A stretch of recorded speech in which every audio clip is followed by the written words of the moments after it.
जी हाँ, देखिए आज हम बात कर रहे हैं कि साइटोप्लाज्मिक इनहेरिटेंस में chloroplast inheritance, role of chloroplast. हम बोल सकते हैं इसको प्लास्टिड इनहेरिटेंस।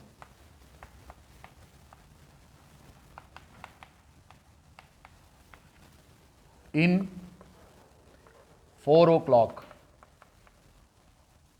प्लांट मिराबिलिस जलापा। इसमें हम क्लोरोप्लास्ट इनहेरिटेंस देख रहे हैं। अब आपको पता है कि क्लोरोप्लास्ट का अपना डीएनए होता है, मालूम है, इसलिए अगर अपना डीएनए है तो ये कोई ना कोई रोल प्ले करेगा। क्लोरोप्लास्ट अपना रोल प्ले करता है, प्लास्टिड इनहेरिटेंस।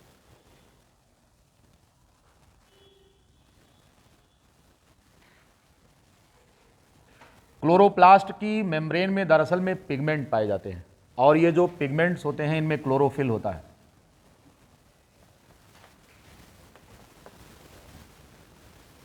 अगर क्लोरोफिल है तो it is responsible for green colour. अब अगर क्लोरोफिल नहीं है, other besides chlorophyll other pigments, others में कौन आएंगे, जैसे कैरोटिनॉइड्स हैं, तो ये येलो कलर दे रहे हैं।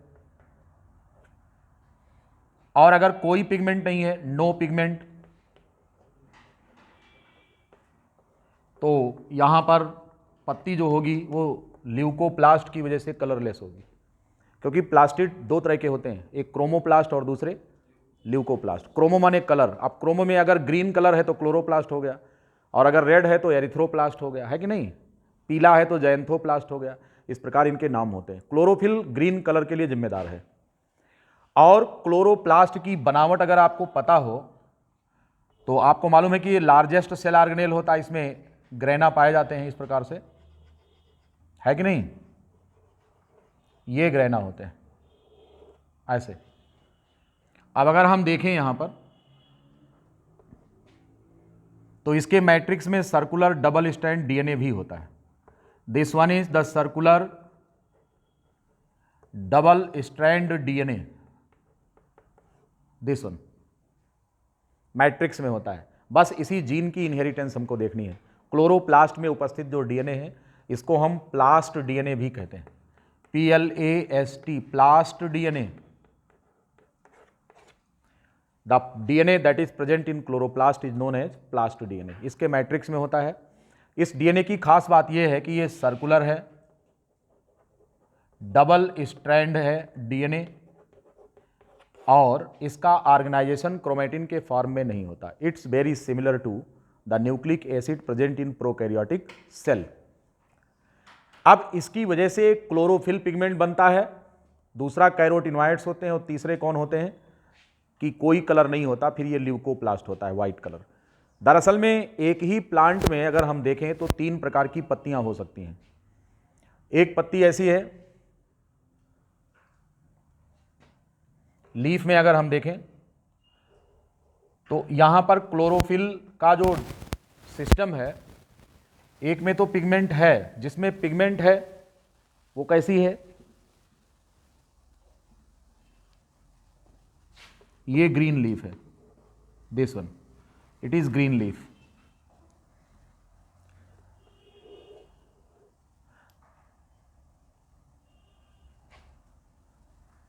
और एक पत्ती ऐसी है जो कि उस पर कोई कलर नहीं है, और तीसरी पत्ती ऐसी है कि इसमें क्लोरोफिल पैचेज में है, ऐसे पैचेज में है पिगमेंट्स। इस लीफ को हम ग्रीन लीफ कहते हैं, इस लीफ को हम व्हाइट कहेंगे, इस लीफ को हम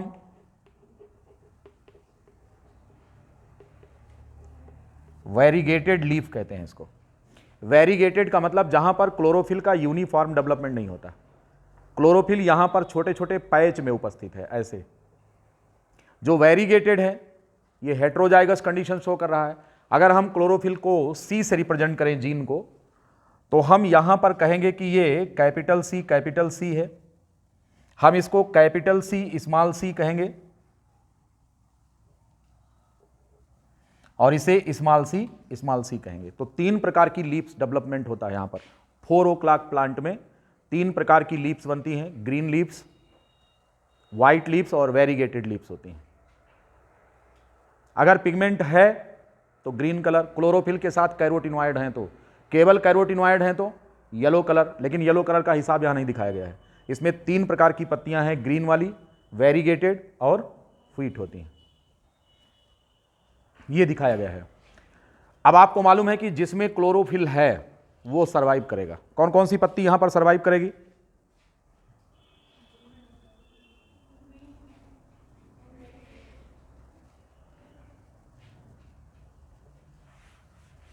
जो लीफ यहां पर सर्वाइव करेगी वो कौन प्लांट कौन कौन है?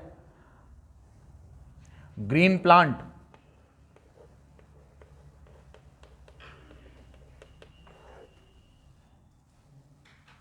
सर्वाइव करेगा। क्यों सर्वाइव करेगा? Because can fix atmospheric carbon dioxide, photosynthesis करके शुगर बना सकता है। तो जिस पत्ती में क्लोरोफिल है वो सर्वाइव करेगा, जिंदा रहेगा।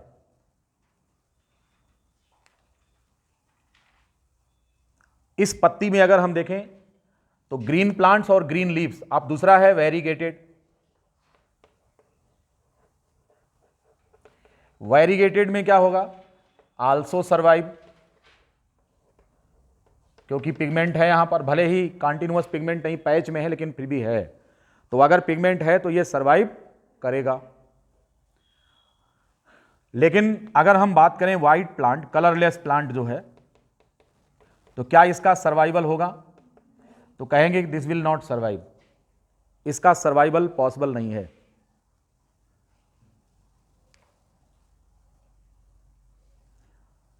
ये प्लांट सर्वाइव नहीं करेगा।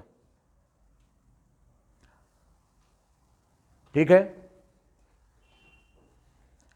आप कह रहे हैं कि चूंकि यह जीन न्यूक्लियस से संबंधित नहीं है, किससे संबंधित है? यह साइटोप्लाज्मिक जीन है, क्योंकि क्लोरोप्लास्ट में उपलब्ध है, न्यूक्लियस में नहीं है। तो अगर इस प्रकार के क्रॉस कराए जाएं, जरा देखिए, अगर क्रॉस इस तरह के कराए जाएं,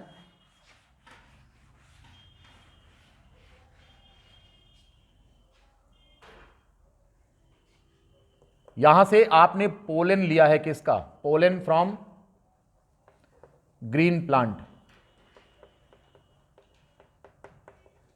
और आपने एग कहां से लिया है? From white. ये पौधा कैसा होगा? ये पौधा व्हाइट होगा। क्यों? इसमें ल्यूकोप्लास्ट डेवलप होंगे and will not survive. Why? You have the taken plant pollen grain from green plant. अब आपको मालूम है कि ग्रीन प्लांट में जो क्लोरोप्लास्ट है वो साइटोप्लाज्म में बैठा हुआ है, तो ये पौधा ग्रीन तो है, लेकिन जो पोलन ग्रेन आपने लिया है तो पोलन अपना न्यूक्लियस ही तो देगा, पोलन केवल न्यूक्लियस देगा। और पोलन अगर न्यूक्लियस देगा एग, और तो साइटोप्लाज्म तो दे नहीं रहा है, जबकि क्लोरोप्लास्ट कहां पर मौजूद है? साइटोप्लाज्म में। तो क्लोरोप्लास्ट का इनहेरिटेंस इधर से होगा नहीं, और इधर क्लोरोप्लास्ट है नहीं, तो कंडीशन क्या बन रही है? तो ऐसी कंडीशन में क्लोरोफिल बनाने वाला जीन ही नहीं, तो पौधा कैसा हो जाएगा? कलरलेस। और पौधा अगर कलरलेस होगा तो विल नॉट सर्वाइव, मर जाएगा। क्यों? फोटोसिंथेसिस नहीं कर पाएगा। बात समझ गए? अब रेसिप्रोकल क्रॉस करा दीजिए आप। अगर हम इसका रेसिप्रोकल क्रॉस कराएं तब क्या होगा? अब इसमें आपने क्या लिया है? पोलन कहां से लिया है? From white plant.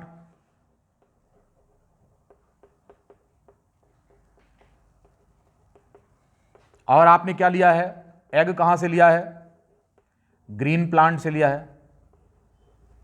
अब आपको इधर से क्लोरोप्लास्ट मिल जाएगा। पौधा कैसा होगा? प्लांट कैसा बनेगा? ग्रीन। और ये सर्वाइव करेगा, ये फोटोसिंथेसिस कर पाएगा, क्योंकि इसके पास क्लोरोफिल डेवलप होगा। तो हमें यहां ध्यान देना है कि जो पोलन है वो केवल न्यूक्लियस लेकर आ रहा है, साइटोप्लाज्म नहीं दे रहा है। और क्लोरोप्लास्ट साइटोप्लाज्म में होता है, ना कि न्यूक्लियस में। ऐसी कंडीशन में इसको जीन कहां से मिला? इस वाले को क्लोरोप्लास्ट का जीन इधर से मिल रहा है, जो कि ल्यूकोप्लास्ट के लिए जिम्मेदार है। तो यहां क्लोरोप्लास्ट बनेगा नहीं, पौधा मर जाएगा। और अगर हमने रेसिप्रोकल क्रॉस करा दिया है तो जो साइटोप्लाज्मिक इनहेरिटेंस का इफेक्ट है, रेसिप्रोकल क्रॉस में कंडीशन रिवर्स हो जाती है। ध्यान रखेंगे इसको। जैसे रेसिप्रोकल क्रॉस कराते हैं, ये है अभी पोलन ग्रेन हमने ग्रीन से लिया था, अब पोलन को व्हाइट से कर दिया और एग को ग्रीन से उल्टा कर दिया, तो रेसिप्रोकल क्रॉस होते रिजल्ट चेंज हो गया। अगर रेसिप्रोकल क्रॉस लेते रिजल्ट चेंज हो जाए तो ये कौन सा इनहेरिटेंस है? साइटोप्लाज्मिक इनहेरिटेंस है, बिकॉज द डिटर्मिनेंट और the gene for the trait is present in cytoplasm. बात समझ में आ गई? तो इस तरह से 4 o'clock में ये पिगमेंटेशन का है। अगर यहीं पर आप वेरीगेटेड प्लांट ले लें, या आपसे सवाल इस प्रकार पूछे जा सकते हैं कि एक प्लांट पर 3 प्रकार की पत्तियां हैं, एक प्लांट पर 3 प्रकार की पत्तियां हैं, कौन कौन सी? उदाहरण के लिए जैसे कहा जा रहा है, अभी हमने जो डायग्राम दिखाया था उसमें एक पत्ती कैसी है, इसी पर एक ब्रांच पर पत्ती कैसी है? व्हाइट, और इस पर एक पत्ती कैसी है? वेरीगेटेड है, वेरीगेटेड है। तो ये पत्ती सर्वाइव करेगी या मर जाएगी? है, मर जाएगी। कहाँ मर जाएगी जनाब?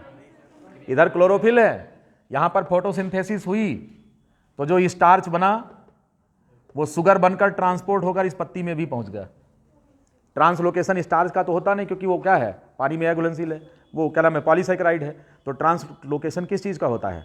स्टार्च घुलनशील है पानी में, लेकिन वो पहले ग्लूकोज में कन्वर्ट होगा और फिर ग्लूकोज मूव करेगा, ठीक, या सुक्रोज मूव करेगा। तो यहां बनने के बाद ये शुगर जो है इधर ट्रांसपोर्ट हो जाएगा, तो ये पत्ती भी सर्वाइव करेगी, मरेगी नहीं, इसको भोजन मिलता रहेगा। क्यों? क्योंकि इसकी एक शाखा पर तो फोटोसिंथेसिस हो ही रहा है। ये तो आप उसी प्रकार से समझ लीजिए जैसे कि एक प्लांट को उसका आधा हिस्सा धूप में कर दीजिए और आधा हिस्सा अंधेरे कमरे में, तो इधर वाली पत्ती अंदर वाली ग्रीन रहेगी। क्यों? क्योंकि उधर से तो स्टिमुलस मिल ही रहा है, तो फोटोसिंथेसिस होगी। ठीक है, ये कहानी है, समझ गए? 4 o'clock में plastid inheritance is the example of cytoplasmic inheritance. ये बात सबको समझ में आ गई? अब चलो और बात करते हैं किस पर? हम यीस्ट में बात करते हैं, माइटोकॉन्ड्रियल जीन। अभी तक किस पर बात किया था? क्लोरोप्लास्ट पर। अब किस पर बात करेंगे? Mitochondrial gene in yeast, yeast में बात करेंगे।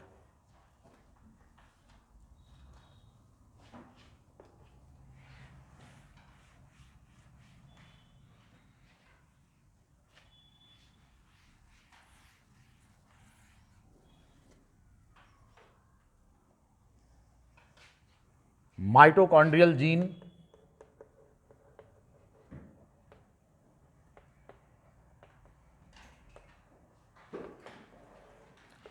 इन यीस्ट। आप जानते हैं कि यीस्ट क्या है? फंजाई है, यूनिसेलुलर फंजाई है।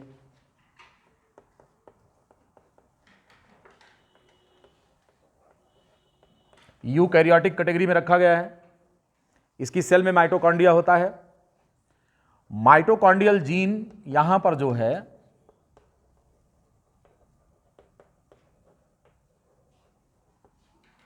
Forms the cytochrome. अब आप जानते हैं कि साइटोक्रोम क्या होते हैं?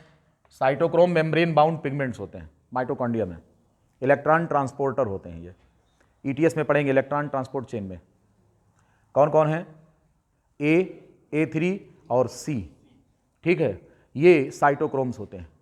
साइटोक्रोम, अब यहां पर देखिए यीस्ट की 2 प्रजातियां हैं, यीस्ट के 2 स्ट्रेन है। एक तो वाइल्ड टाइप है, कौन है? वाइल्ड टाइप, और दूसरा है म्यूटेंट टाइप। जो यहां पर वाइल्ड टाइप है, हम इसको नाम देते हैं, ये स्ट्रेन इसको कहते हैं ग्रैंड स्ट्रेन कहते हैं, और म्यूटेंट टाइप जो होता है इसे हम बोलते हैं पेटाइट यीस्ट कहते हैं। ये 2 स्ट्रेन हैं इनके। इनमें जो साइटोक्रोम बनता है, A होता है, A3 होता है और C होता है। ये सभी साइटोक्रोम पाए जाते हैं, ठीक है। अब यहां पर अगर देखें तो डिफेक्टिव साइटोक्रोम बनते हैं। क्या बनते हैं? डिफेक्टिव साइटोक्रोम बनते हैं। किसमें? पेटाइट। ये म्यूटेंट जो होता है, क्योंकि जीन इम्प्रॉपरली वर्क करता है यहां पर। अब आप जानते हैं कि इलेक्ट्रॉन ट्रांसपोर्ट सिस्टम यहां अच्छे से काम करेगा तो एडिनोसिन ट्राइफॉस्फेट पर्याप्त मात्रा में बनेगा, और ये फास्ट ग्रोइंग कॉलोनी होती है। कौन? जो ग्रैंडी है। और ये कौन सी होती है? ये स्लो ग्रोइंग कॉलोनी होती है। ये स्लो ग्रोइंग है। कैसी है? ये स्लो ग्रोइंग है,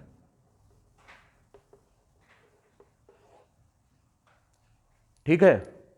ये शुगर का जो कॉलोनी है, अगर इसको शुगर मिले शुगर पर कॉलोनी को हम डेवलप करें तो यहाँ पर फास्ट ग्रोथ होती है और इसमें कैसी होती है, स्लो ग्रोथ। क्यों? क्योंकि एडेनोसिन ट्राइफॉस्फेट यहाँ प्रॉपर नहीं बनता, इसलिए ये केवल फर्मेंटेशन प्रोडक्ट पर निर्भर करती है। फर्मेंटेशन करेगी और ये जो होगी ऑक्सीडेटिव मेटाबॉलिज्म अपनी कंप्लीट करेगी। ठीक, तो यहाँ पर कैसा है, ये फास्ट ग्रोथ है, fast growth on sugar medium, slow growth होता है। आपको जान मालूम है ना कि सैक्रोमाइसिस क्यों कहते हैं? क्योंकि ये शुगर लविंग फंजाई होते हैं। तो मीडियम में शुगर अगर उपलब्ध है तो इनकी ग्रोथ अच्छी होगी, क्योंकि ऑक्सीडेटिव मेटाबॉलिज्म कंप्लीट इनकी होगी, साइटोक्रोम डिफेक्टिव नहीं है इनका। यहां पर साइटोक्रोम डिफेक्टिव इस स्ट्रेन को पेटाइट कहते हैं। It is because of defective mitochondrial gene. तो ये दो स्ट्रेन ईस्ट के यहां पर आइडेंटिफाई किए गए। सवाल आपसे इस नाम से पूछेंगे, ग्रैंडी या पेटाइट क्या होते हैं, अधिकतम अगर पूछेंगे, कभी पूछा नहीं गया पीजीटी में, लेकिन मैक्सिमम पर हम जा रहे हैं कि अधिकतम सवाल पूछेंगे तो यहां से उठा लेंगे। ठीक है, और इसी प्रकार से न्यूरोस्पोरा में डिफेक्टिव साइटोक्रोम होता है, उसको हम पॉकी स्ट्रेन बोलते हैं न्यूरोस्पोरा का। आपको मालूम है कि न्यूरोस्पोरा और ईस्ट दोनों एक ही ग्रुप के फंजाई हैं, एस्कोमाइसिट्स ग्रुप के। तो यहाँ पर जो न्यूरोस्पोरा है उसका डिफेक्टिव स्ट्रेन जो है वो कौन है, वो पॉकी है, POKY, poky strain of neurospora that develops the defective cytochrome.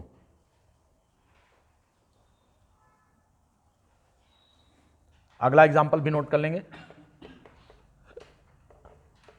पॉकी strain of Neurospora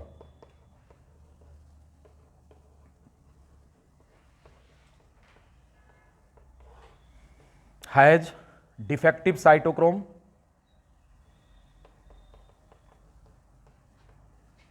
इसमें भी डिफेक्टिव साइटोक्रोम बनता है।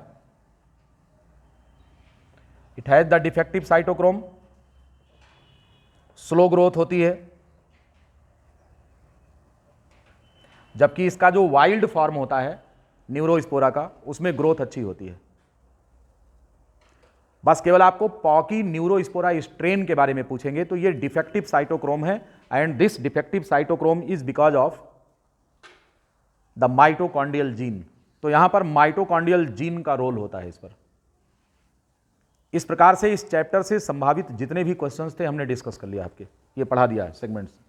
अब इसके बाद अगला जो चैप्टर हम आपसे डिस्कशन करने वाले हैं वो है out breeding and in breeding. इस पर हम चर्चा करेंगे, क्योंकि सवाल इनसे भी आता है। वो प्लांट ब्रीडिंग अलग करके और दूसरा चैप्टर एनिमल हस्बेंड्री का लेकर के दोनों से क्वेश्चन बनता है। तो आउट ब्रीडिंग और इन ब्रीडिंग, चूंकि ये जेनेटिक्स का एक चैप्टर है, तो इसको डिस्कस करेंगे और इसके बाद हम बात करेंगे मॉलिक्यूलर बायोलॉजी में घुसेंगे। फिर starting from replication up to the regulation of gene expression, पूरा ये आएगा। ठीक है, आज के लिए इतना ही।